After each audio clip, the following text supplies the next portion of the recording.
미국산 무기가 한국 방산이 아무리 발전해도 미국에 대해서 약간 10에서 20년의 기술 격차를 가지고 있다고 이제 냉정하게 평가를 하고 있고, 그러면 이제 군사과학 기술력으로 1위, 부동 1위가 미국입니다. 이 중국이 열심히 따라오고 있지만 핵심 기술 면에서 부족한 점이 많고, 그래서 이제 앞으로도 최소 20년간은 미국의 군사과학 위가 좀 달성될 가능성이 크죠.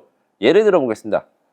이제 뒤에서 이제 천궁 이야기 제가 많이 할 건데, 천궁2 미사일 굉장히 좋고 대단합니다. 그런데 경쟁 제품인 패트리어트 PAC-3 MSE 미사일과 비교했을 때 요격 고도, 패트리어트 미사일은 10에서 40km를 공격할 수 있고, 이제 MSAM 그러니까 천궁2는 10에서 30km 요격할 수 있고, 대응할 수 있는 그 무기 수단도 다릅니다. 패트리어트 같은 경우에는 ICBM급 초고속 미사일까지 대응 가능하고, 우리 천궁2 같은 경우에는 단거리 탄도탄 위주로 대응합니다. 그리고 미사일 정밀도, 파괴력, 그 다음에 거리, 이런 것들이 전부 다 패트리어트가 훨씬 더 우세해 있어요. 그런데 왜 지금 한국 K방산이 잘 나가고 미국산 무기가 잘 안 되는 것처럼 보이느냐? 일단 미국산 무기가 잘 안 되는 게 아니에요. 요거는 분명히 이야기를 해야 됩니다. 그래서 비싸도 다들 사는 게 미국산 무기인데, 문제는 가격만이 문제가 아닌 것이죠. 일단은 이제 정치적, 법적 제약이 있습니다.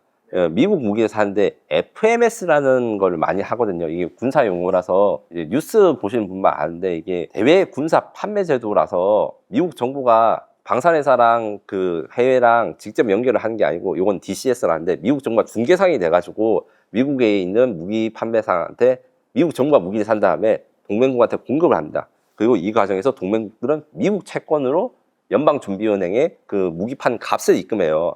이런 식으로 좀 제한적으로 하고, 이제 그 소유권이 미국이 대여해 주는 것이 되니까 아무래도 이제 운용이라든가 수출, 재수출 제한 있고, 사용 용도 제한, 그 다음에 군사훈련 같을 때 특정 훈련에서 쓰지 마라, 이런 것도 제한할 수 있습니다. 그리고 엔드 유즈 모니터링이라는 제도가 있는데, 방산 수출할 때 앞서 말했던 재수출이라든가 변조, 개조 같은 걸 감시하는 법적 의무가 있으니까 이게 좀 운용의 제약이 크죠. 그리고 돈 문제도 문제가 있긴 있는데, 아직까지는 그렇다 미국이 비싸가지고 안 팔린 건 없다, 이렇게 이야기를 할 수 있습니다. 왜냐, K방산 잘 나간다 이야기를 하기 전에 또 이제 사람들이 상식이나 잘 알려지지 않은 이야기를 먼저 하겠습니다. 우리 천궁2 잘 팔리겠죠. 잘 팔릴 거라고 저도 확신하고 거기에 대한 이야기를 할 건데, 아랍에미레이트2가 천궁2를 잘 사용했다, 이런 많은 보도를 보셨을 겁니다. 그럼 아랍에미레이트가 천궁2에 대한 추가 계약을 했냐? 아직 안 했습니다. 그럼 아랍에미레이트는 뭘 했냐? 전쟁이 터지고 이틀 뒤에 약 50억 달러치 미국제 패트리어트 무기에 대한 계약을 했습니다.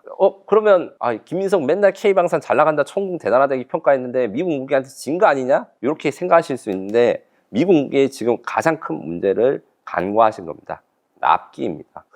아랍에미레이트가 전쟁이 터지자마자 패트리어트 미사일 주문한 이유, 지금 주문해봤자 5년 뒤에 받을지 안 받을지 모르는 겁니다. 패트리어트 미사일 같은 경우에 현재 연간 600발이고 장기적으로 2,700발까지 수요를 생산 능력을 늘려가겠다, 이렇게 제작사가 발표를 했지만, 2,700발로 늘어나도 넘친 수요를 담당하지 못해서 주문이 좀 밀릴 수 있습니다. 지금 아까 전에 잠깐 제가 설명했던 FMS라는 제도가 있어서 다시 설명할 수밖에 없는데, 스위스가 최근에 미국에 엄청난 통수를 받았어요. 패트리어트를 스위스가 주문을 몇 년 전에 했는데 배달이 안 되고 있습니다. 그래서 배달 안 할 거면 약간 쇼핑몰처럼 환불해줘, 환불 신청을 했어요. 어떻게 환불을 신청했냐, 이건 미국 연방준비은행에 스위스가 미국 채권으로 사가지고 미국 은행에다 지불한 거거든요. 준비금 같은 제도입니다. 거기서 패트리어트 판매 대금만큼 미국 채권을 뺐어요. 그러니까 미국이 어떻게 했냐, 아니야 배달할 거야, 환불 안 돼 하면서 네가 돈을 더 넣어야지만 스위스가 미국의 다른 무기를 살 수 있다, 패트리어트 값을 다시 입금해라, 그런 것들이 있습니다. 납기가 늦는 게 가장 큰 문제입니다. 그리고 이런 것들 때문에 사실 K방산이 잘 나가는 게 정말 대단하고, 그 다음에 우리가 기대할 만하다는 것이죠. 사실은 그게 여러 가지 이야기가 이슈가 있는데, 이제 스위스가 미국과의 관계가 또 안 좋은 것도 문제가 있습니다. 트럼프가 뭐 그렇게까지 안 좋아하더라고요, 작은 나라들은. 이런 것들과 정치적인 문제가 엮이고 있으니까 이게 아주 큰 문제가 될 수 있습니다. 뭐 당연히 대한민국 있을 거고, 대한민국과 무기와 경쟁하는 국가들이 있을 겁니다. 지상 전력에서는 이제 독일 레오파르트 2, 뭐 아니면 이제 한국 K2 전차, 이렇게 현실적으로 지상무기 대체제는 굉장히 많다. 그리고 미국조차 유럽이라든가 한국에서 자주포 같은 걸 구입하려고 하고, 이런 움직임이 있다. 근데 공군 같은 경우에는 전투기들은 많아요. 스웨덴 그리펜, 프랑스 라팔, 뭐 유로파이터 타이푼 등, 그 다음에 러시아, 중국제 전투기가 많은데 미국제 전투기의 가격 경쟁력과 성능 경쟁력이 아직은 뛰어나다. 가령 F-16V라는 전투기가 있습니다. 요거는 지금 현재 전투기 시장에서 유일하게 KF-21과 FA-50보다 가성비가 좋아요. 이 F-16 전투기는 다들 유명한 전투기라서 웬만하면 아실 건데 이게 처음 비행한 지 50년이 넘었습니다. 무기도 감가상각이라는 게 있어요. 그리고 대량 생산될수록 단가가 내려갑니다.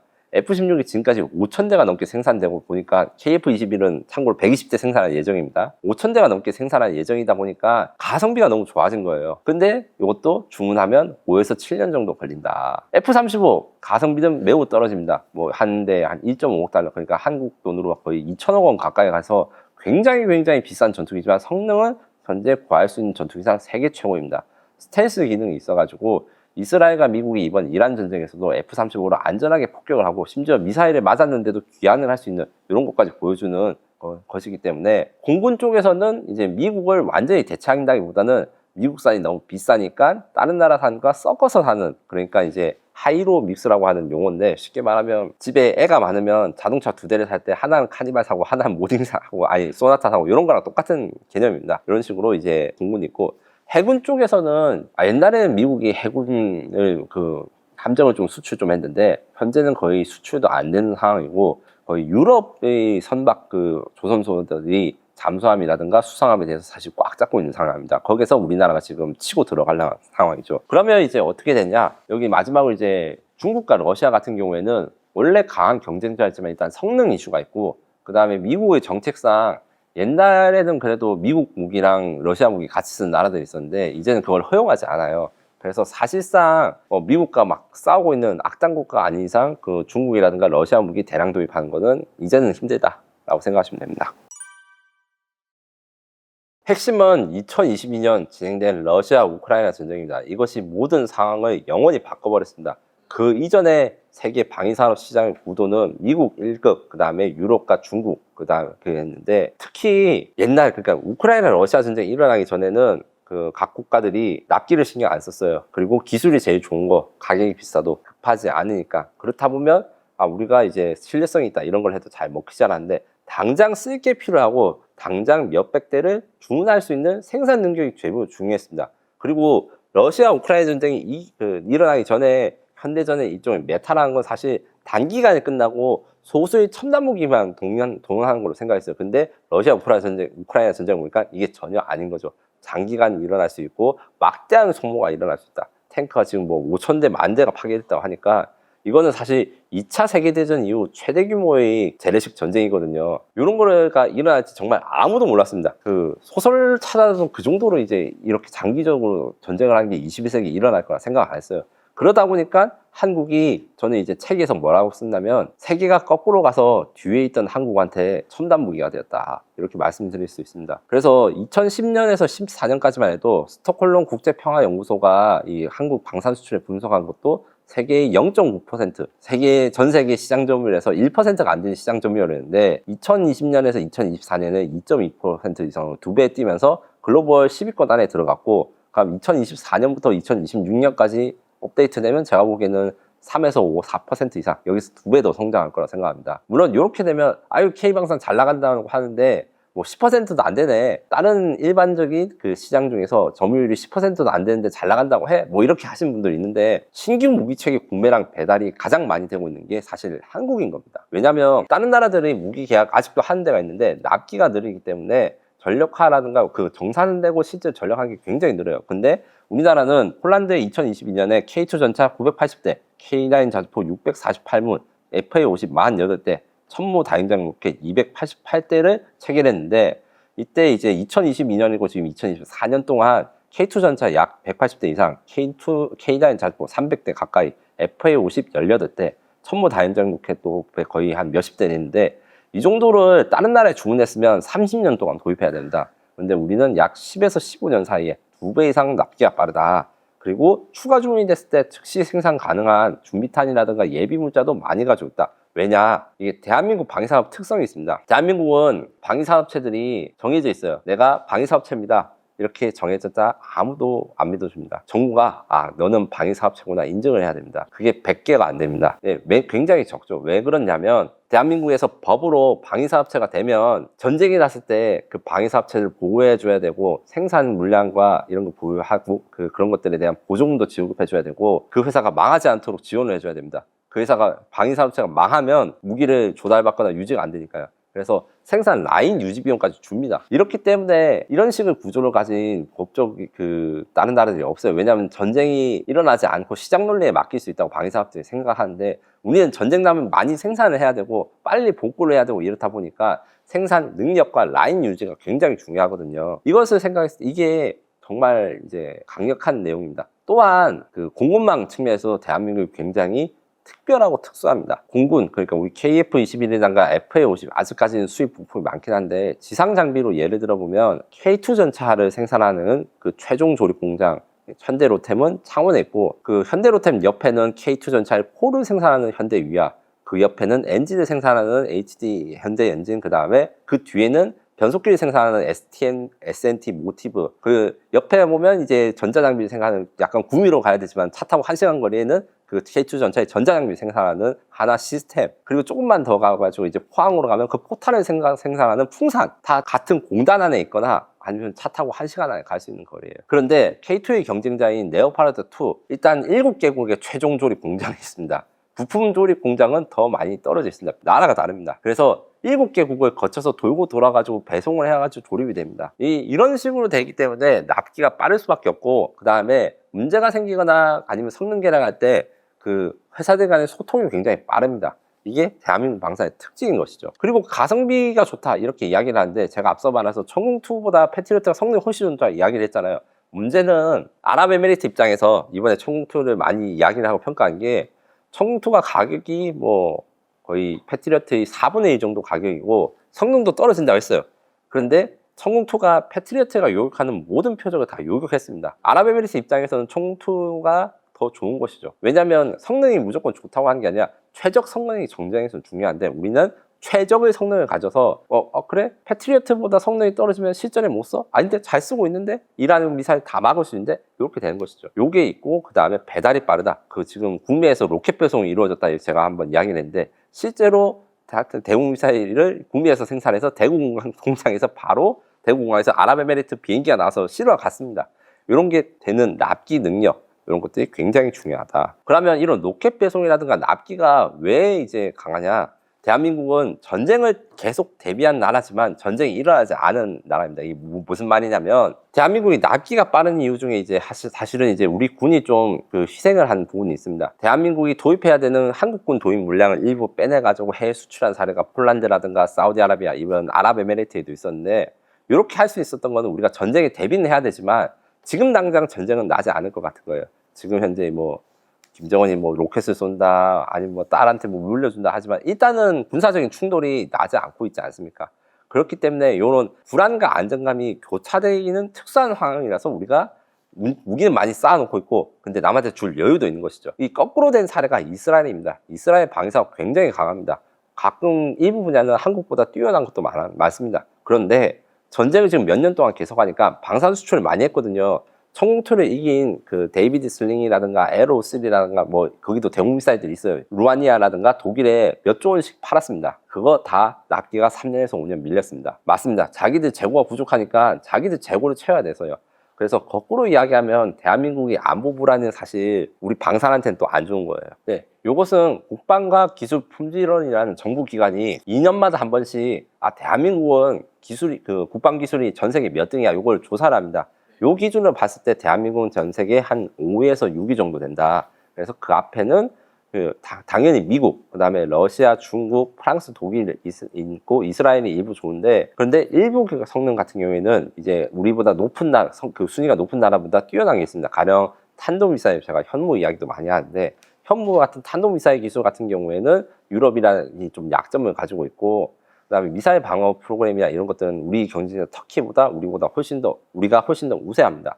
이런 식으로 해서 전체적으로는 이제 세계 5위권 이상이라 할 수 있고 결과물 같은 경우에는 그러면 이제 유럽이라든가 미국의 최신 제품과 우리 K방산의 제품들이 완벽하게 붙을 수 있냐? 아직까지는 3에서 5년 정도 늦다 이렇게 생각하시면 됩니다. 가령 영국에 우리가 K9 자주포를 팔려고 했는데 이걸 팔려고 하니까 K9 자주포는 궤도식입니다. 그런데 영국이나 유럽 국가들은 바퀴로 가는 자주포를 원했거든요. 그래서 우리가 바퀴로 가는 자주포인 독일산 자주포에 탈락을 했습니다. 이때가 2024년이었는데 그때 탈락하고 난 다음에 하나 에어로스페이스가 개발자들한테 야 1년 만에 바퀴로 가는 자주포 만들어라 해서 저번 달에 그래서 그걸 공개해서 지금 미국 진출합니다. 1년 만에 이렇게 개발하고 알 수 있는 나라가 없다. 대신에 유럽 국가들보다 한 2, 3년은 느리다. 그래서 유럽 국가들 경쟁을 하려는 새로운 모델을 가기 때문에 저는 사실 아이폰과 샤오미폰 경쟁이랑 비슷하다고 생각합니다. 전쟁은 쉬는 것이지 끝나는 게 아닙니다. 그리고 우리나라 방산 수출은 전쟁이 끝나야지만 잘 진행됩니다. 왜 그런지 일단 이야기를 하겠습니다. 첫 번째로 제가 앞서 말한 한국 방산의 특징 중에 말 안 한 게 있습니다. 기술 이전, 공동 생산, 협력하고 같이 발전해 나가는 능력이 굉장히 좋습니다. 왜냐하면 우리나라 방위 사업이 미국이 도와줘서 성장한 게 아닙니다. 진짜 맨 땅에서 우리가 살아남으려고 방산 기술을 연구하고 독자적으로 발전시켜서 굉장히 고생을 많이 했습니다. 이걸 우리가 알아서 다른 나라에 방산 수출할 때 기술 이전, 현지 생산, 공장 지원 같은 거 합니다. 왜냐하면 다른 나라들이 나라를 지키기 위해서도 방위 사업이라든가 무기를 도입하지만 그 나라의 방위 사업을 육성해가지고 새로운 성장 동력을 삼으려고 합니다. 그러면 우리는 약간 우리가 단종되거나 떨어진 기술을 먼저 주고 그리고 주고 이런 식으로 서로 윈윈하는 관계로 발전하거든요. 그래서 산업혁명이 필수적으로 대한민국 방산수출에 들어가야 됩니다. 그런데 이제 전쟁이 시작되면 어떻게 되냐? 지금 당장 쓸 탄약이 중요해지고 R&D 예산, 그 다음 설비 투자 예산이 받지 않게 됩니다. 그렇기 때문에 대한민국 방산수출은 사실 전쟁이 나지 않을 때 좀 계약이 돼야 되는 겁니다. 실제로 어떤 일이 있었냐면 전쟁이 나기 직전에 가훈식 대통령 비서실장이 아랍에미리트 가서 이제 600억 달러 규모의 방산 수출에 대해서 협의를 했다 이렇게 이야기를 하고 그리고 WDS 2026이라고 사우디아라비아 리야드에서 K방산의 주요 방산업체들이 진짜 대규모 팀을 꾸려가지고 사우디아라비아에 장갑차, 전투기, 잠수함 수출을 위해 가지고 그 통합팀을 내서 홍보를 열심히 했습니다. 근데 이제 제 친구들 중에 방산업체 다니는 사람들이 많은데 그거 읽고 난 다음에 추가로 사우디에서 야 회의를 좀 해가지고 사고 싶으니까 좀 실무 회의를 하자 해서 어떤 팀들은 이제 한국 갔다가 다다음 주에 다시 들어올게 이런 팀도 있었고 그렇게 회의를 해야 되니까 며칠 더 있자 한 팀도 있었고 화상회의로 하자 이런 팀도 있었는데 전쟁이 나서 갇힌 사람들이 지금도 있어요. 그리고 넘어가야 되는데 못 넘어가야 됩니다. 못 넘어가고 있습니다. 회의를 해가지고 계약 조건을 협의를 해야 되는데 왜냐하면 담당자들 지금 전쟁에 지금 투입되고 있어가지고 이렇게 협의도 못하고 이런 식이 많아요. 단순하게 주문 계산 이렇게 하는 것도 우리 방산수출 스타일이 아니기 때문에 우리 지금 이란과 미국과의 전쟁이 끝나야지 이 중동 지방에서 우리 K 무기를 원하는 국가들이 실무 협상이라든가 이게 진행할 수가 있어요. 그리고 이 전쟁이 끝나면 좋은데 지금 상황이 어떻게 되든 이란의 군사적 능력이 보존되어 있다는 거 요거 생각하시면 됩니다. 물론 지금 미국이 폭격을 많이 해서 이란의 군사력이 많이 약해졌지만 지금 해외 자료를 봤을 때 이란이 지금 미사일은 지금도 하루에 10발 정도 쏘고 있고 첫날에는 거의 한 2, 300발 정도 쐈는데 그래서 20분의 1로 줄어들었지만 아직도 500발 이상의 탄도미사일 재고가 남아있고 드론은 몇천 기 남아있다. 그리고 드론 생산 공장 같은 경우에는 분산돼 있어서 파괴하기 어렵다. 핵물질도 지금 결론이 안 났거든요. 이란이 60% 농축을 하려면 어디 있는지도 모르고 그걸 유사시에 만들 수도 있고 그리고 무엇보다도 사람 인력들이 많기 때문에 인프라 파괴라든가 이런 게 된다고 해도 사실상 이란이 또 전쟁을 일으킬 여지는 충분하다. 정권 교체가 되지 않았기 때문에 이런 걸 생각했을 때 휴전이 저는 재뿌리는 게 아닙니다. 휴전이 잘 진행되길 바라고 누구보다 바라고 그렇게 되지만 휴전을 깨므로써 얻게 되는 정치적 이익을 가진 집단들이 많아요. 가령 미국 같은 경우에는 약간 명분만 있으면 휴전을 깨가지고 자기들이 여유롭게 그러니까 좀 자비를 베풀어줬는데 니들이 이렇게 했으니까 우리가 제대로 조져주겠다 이렇게 하는 의도도 있을 수 있고 이란 입장에서는 정권을 유지하는 명분을 찾기 위해서 우리가 휴전 협정에 사인이나 합의를 했는데 미국이 이런 것들을 어겼기 때문에 다시 봉쇄를 한다 이러면서 압박 카드를 높일 수도 있고 이스라엘은 진짜 이란의 모든 지휘부 모든 무기들을 다 파괴하고 싶어 하기 때문에 그래서 미국과 이란 사이에 협상을 파토낼 수 있는 여러 가지 수단을 쓰려고 할 거예요. 전쟁이 미국 입장에서는 계속되면 손해가 많지만 이스라엘 입장에서는 전쟁이 계속돼야 되거든요. 이런 리스크가 있는 것을 중동 국가들이 누구보다 알기 때문에 지금 우리가 방산 수출의 포인트를 가지고 있는 이라크 K2 전차 250대, 아랍에미레이트 KF-21 공동 개발, 사우디 천무 미사일 이런 것들을 전쟁이 끝났으니까 계약 취소할게요. 절대 그렇게 할 수 없습니다. 이걸 반드시 명심하셔야 됩니다. 드론 전쟁이 누구보다 명확해진 상황에서 드론을 만드는 게 생각보다 어려운 일입니다. 왜 그러냐면 드론을 어느 나라든 다 만들 수 있어요. 북한도 만들고 뭐 작은 나라도 다 만듭니다만 일단 부품이 다 중국산이고 그 다음에 효과적으로 가성비 있는 드론을 만드는 게 굉장히 어렵습니다. 그리고 드론의 위협을 우리가 드론을 만들어서 저한테 보내는 것도 중요하지만 적이 온 드론을 요격하고 막는 게 중요하거든요. 그것도 중요하거든요. 그 드론을 막는 것을 카운터 드론 시스템이라고 합니다. 대드론 체계라는데 이 부분에서 제가 주목할 만한 거는 원래는 이제 큰 회사들만 이렇게 하다가 스타트업 중에서 여기에 대해서 좀 관심이 많거나 기술 투자를 한 데가 있어요. 가령 니어스랩이라는 이제 회사가 있는데 이 회사는 원래 인공지능 드론을 만들어 가지고 풍력 발전소에 금강걸을 자동으로 체크하는 드론을 만들었는데 이게 AI 기술로 금강걸을 체크한 게 결국에는 하늘에 날아다니는 적 드론을 포착하는 것과 알고리즘을 그대로 적용할 수 있는 거예요. 그래서 카이드란이라는 그 하드키 드론, 그러니까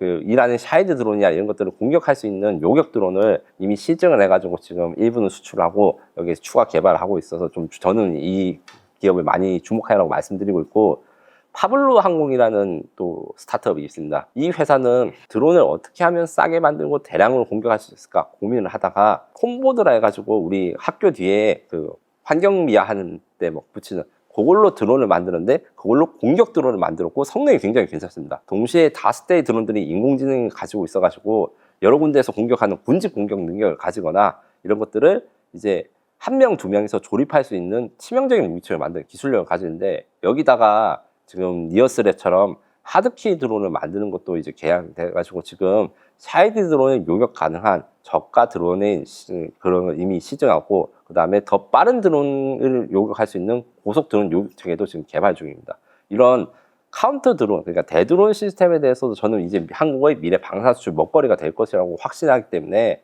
이런 내용들, 뭐 드론이 사실 전차 탱크나 비행기보다 멋있지는 않은데 미래전을 좀 책임질 거라서 뉴스라든가 이런 거 보실 때 좀 주목해서 보셨으면 합니다.